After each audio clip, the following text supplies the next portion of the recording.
आज मैं आपको सिंधियों की स्पेशल रेसिपी बताने जा रही हूँ। इसका नाम है मिठो लोलो।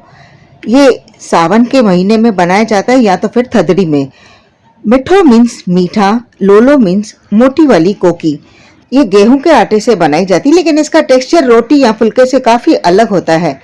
तो चलिए इस रेसिपी को हम देख लेते हैं। Hello everyone, kitchen lovers TV channel में सबका स्वागत है। तो मिठो लोलो बनाने के लिए जो इंग्रेडिएंट्स हमें चाहिए उसे हम देख लेते हैं। तो यहाँ पे मैंने आधा कप गुड़ लिया है, आधा कप चीनी है, 2 कप हमने गेहूं का आटा लिया है, 1/3 कप इसमें हमने घी लिया है, ये 5 टेबलस्पून के करीब है, आधा चम्मच छोटी इलायची का पाउडर लिया। अगर आपके पास छोटी इलायची का पाउडर ना हो, 4 छोटी इलायची को बारीक बारीक कूट के आप इसमें डाल सकते हैं। अब यहाँ पे एक टोप लेना है और इसमें हम डाल रहे हैं आधा कप गुड़ को और आधा कप चीनी। यहाँ पे मैंने आधा कप पानी लिया है, तो इसमें हमने 1 चम्मच कम डाला है, तो यहाँ पे आपको 5 टेबलस्पून पानी डालना है। गुड़ और चीनी भी अपना पानी रिलीज करते हैं। इसमें हम डाल रहे हैं छोटी इलायची का पाउडर, इससे बहुत अच्छा सा फ्लेवर आता है। गैस को हमने स्टार्ट कर दिया है। इसकी हमें 1 तार की या 2 तार की चाशनी नहीं बनानी है, बस चीनी और गुड़ को मेल्ट करना है। अगर आपने गुड़ और चीनी में पानी डाल के इसको 2 घंटे पहले रख दिया है मेल्ट करने के लिए, तो आपको इसे गर्म करने की ज़रूरत नहीं है। और ये देखिए इसमें उबाल आ गया है, तो बस गैस को हम बंद कर देंगे और इसे हम ठंडा करने को रख देंगे। तो ये देखिए ये ठंडा हो गया है और आप देख सकते हैं ये हमारा सिरप बनकर तैयार हो गया। आइए अब हम चलते हैं नेक्स्ट प्रोसेस के लिए। तो यहाँ पे हमने 2 कप गेहूं का आटा लिया है। आप चाहो तो 1 कप गेहूं का आटा और 1 कप आप मैदा ऐड कर सकते हैं। तो पहले 2 टेबलस्पून घी ऐड कर रहे हैं, ज़रूरत पड़ी तो और ऐड करेंगे। इसे मोइन कहते हैं और इसे हाथों से मलना है।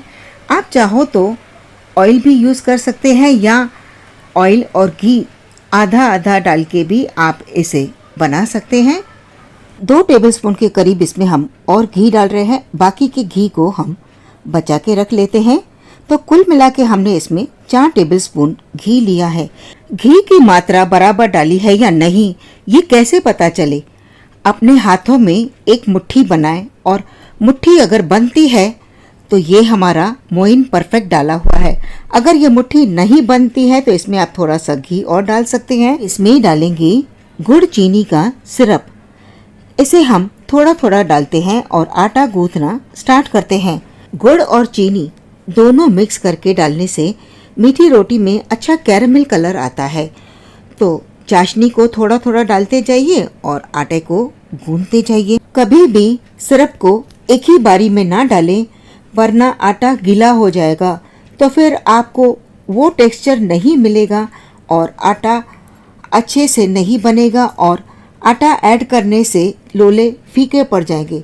तो इस छोटी सी बात का ध्यान ज़रूर दीजिएगा। तो देखिए ये आटा गूंथ गया है। ये काफ़ी कड़क गूंथा हुआ आटा है और अब मैं इसका टेक्सचर आपको दिखाती हूँ। तो देखिए हमें इसका ऐसा ही टेक्सचर चाहिए। ये आटे जैसा नहीं है जो रोटी या फुल्का बनाने के जैसा हो। इस आटे को हम थोड़ा सा गूंथ लेते हैं और यहाँ पे मैंने 1 टेबलस्पून के करीब चाशनी को रखा है, इसे हम बाद में यूज़ करेंगे। और इस आटे को हम ढक के 10 मिनट के लिए रेस्ट करने को रख देंगे। तो 10 मिनट के बाद आटे को हम देख लेते हैं और ये देखिए ये आटा एकदम कड़क हो गया, ये बिल्कुल टूट रहा है। तो इसमें जो हमने थोड़ा सा चाशनी बचा के रखी थी वो इसमें डाल देंगे। बस इतनी ही काफ़ी है इसके लिए। तो इस आटे को हम चाशनी के साथ अच्छे से गूंथ लेंगे। फ्रेंड्स, अगर आप हमारे चैनल पे पहली बार आए हो तो प्लीज़ अब बिना सब्सक्राइब किए मत जाइए, बेल बटन दबाना ना भूलें ताकि आपको हमारी आने वाली नई वीडियोस की सबसे पहले नोटिफिकेशन मिल सके। अब इसको हम 4 पोर्शन में डिवाइड करेंगे। 2 कप आटे से 4 लोले बनते हैं क्योंकि ये काफ़ी मोटी रोटी बनती है। अब एक लोई लेंगे हाथों में और इसको राउंड शेप देंगे, बस इस तरह से। ये आसानी से बन जाता है। इसको हम हाथों से राउंड राउंड करेंगे तो ही इसे हम बेल पाएंगे, वरना बेलते समय बहुत ज़्यादा क्रैक्स आएंगे और ये रोटी टूट जाएगी। तो इस तरह से हमने चारों लोइयों को राउंड शेप दे दिया है। एक इम्पॉर्टेंट बात, बेलने के लिए हमें सूखा आटा बिल्कुल यूज़ नहीं करना है, इसे ऐसे ही बेलना है। आप चाहो तो हल्का सा ऑयल लगा के भी आप इसको बेल सकते हैं, पर ऑयल की भी हमें ज़रूरत नहीं पड़ेगी। अब इसको चारों तरफ से बेलते जाएंगे और इसको इवन राउंड शेप देने के लिए चकले को रोटेट करते जाएं और इसे बेलते जाएं। बार बार ना उठाएं, ये बहुत ही डेलिकेट है तो जल्दी टूट जाएगा। इसकी एक और खासियत है कि इसके साइड्स में क्रैक्स आएंगे, तो इसका मतलब है आपने जो आटा बनाया है वो एकदम परफेक्ट है। इसके क्रैक्स को आप अपनी उंगली से बस हल्का सा दबाते रहिए और ये एकदम राउंड शेप में भी आ जाएगा। तो ये देखिए, इस तरह से हमने इसको राउंड शेप में दे दिया है और बस इसको अभी हम हल्का सा बेल देंगे। तो ये देखिए, इसमें ना तो कोई क्रैक्स है और हमारी मीठी रोटी भी एकदम राउंड शेप में बनी है। अब चाकू से हम इसमें हल्के हल्के से निशान डाल रहे हैं, क्योंकि ये रोटी काफ़ी मोटी है तो ये अंदर तक अच्छे से पकने चाहिए। मैं आपको इसकी थिकनेस दिखाती हूँ। तो ये देखिए, इतनी मोटी रोटी हमें चाहिए, तभी तो ये लोला कहलाएंगी। ऐसे ही मीठी रोटी बनती है। तो चलिए इसे हम पकाना शुरू करते हैं। सबसे पहले आपको गैस की फ्लेम दिखा रही हूँ। आप देख सकते हैं ये बिल्कुल लो फ्लेम पे हमें पकाना है। तो यहाँ पे मैंने नॉन स्टिक का तवा रखा है, आप चाहो तो लोहे का मोटा तवा भी रख सकते हैं। अभी इस तवे पे रोटी को रख रही हूँ। इसे हम 2 मिनट के लिए पकने देंगे, फिर इसे हमें पलटना है। जल्दी जल्दी आप इसे ना पलटें, नहीं तो ये बहुत जल्दी टूट जाएगा। आप देख सकते हैं इसमें हल्का सा सुनहरी कलर आना शुरू हो गया है। अब इसके ऊपर हम थोड़ा सा घी लगा रहे हैं, आप चाहो तो ऑयल भी लगा सकते हैं। इस रोटी को पकाने में हमें 15 मिनट लगेंगे। तो आप गैस को ना तो हाई फ्लेम पे रखें, ना ही मीडियम फ्लेम पे रखें। मीडियम या हाई फ्लेम पे रखने से रोटी तो बाहर से पक जाएगी, लेकिन अंदर से वो कच्ची रहेगी, क्योंकि ये रोटी काफी मोटी है।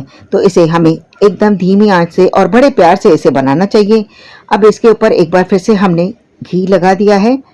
नॉर्मली सिंधी एक दिन पहले पका के रख देते हैं बहुत ज्यादा क्वांटिटी में अपने पूरे परिवार के लिए, और एंजॉय करते हैं दूसरे दिन, यानी कि थदरी के त्योहार में। ये एक्चुअली शीतला माता के रिस्पेक्ट और ऑनर में ये बनाया जाता है। वो सिर्फ यही नहीं बनाते हैं, इसके साथ बहुत कुछ बनाते हैं, जैसे कि मूंग दाल के पराठे, मिर्ची के पकोड़े, दही वड़े, ताकि थदरी के दिन गैस यूज ना करने पड़े और पूरा दिन ठंडा ही खाया जाता है। गुड़ और चीनी दोनों मिला के बनाने से लोले में बहुत ही अच्छा सा कैरमलाइज कलर आ गया है। आप देख सकते हैं कितना बढ़िया इसका कलर है। तो ये हमारा लोला दोनों तरफ से अच्छे से पक गया है। अब इसे हम प्लेट में रखेंगे। फ्रेंड्स, लोले की खुशबू जो आती है ना, एकदम गजब की खुशबू आती है।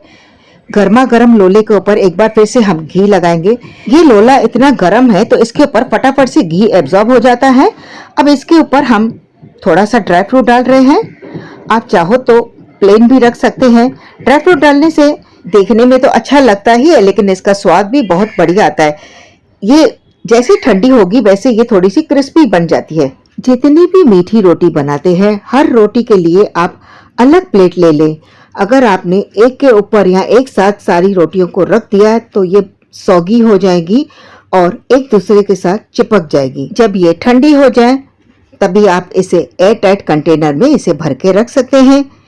ये ट्रैवलिंग के लिए भी बहुत ही अच्छा है। इसे आप चटनी के साथ सर्व कर सकते हैं, अचार के साथ भी आप इसे सर्व कर सकते हैं। तो फ्रेंड्स, अगर आपको ये हमारी रेसिपी अच्छी लगी तो इसे आप लाइक, शेयर, कमेंट करना ना भूलें और हमारे चैनल को सब्सक्राइब करना भी ना भूलें। तो फिर मिलते हैं हम आपसे नेक्स्ट वीडियो में, तब तक के लिए बाय बाय।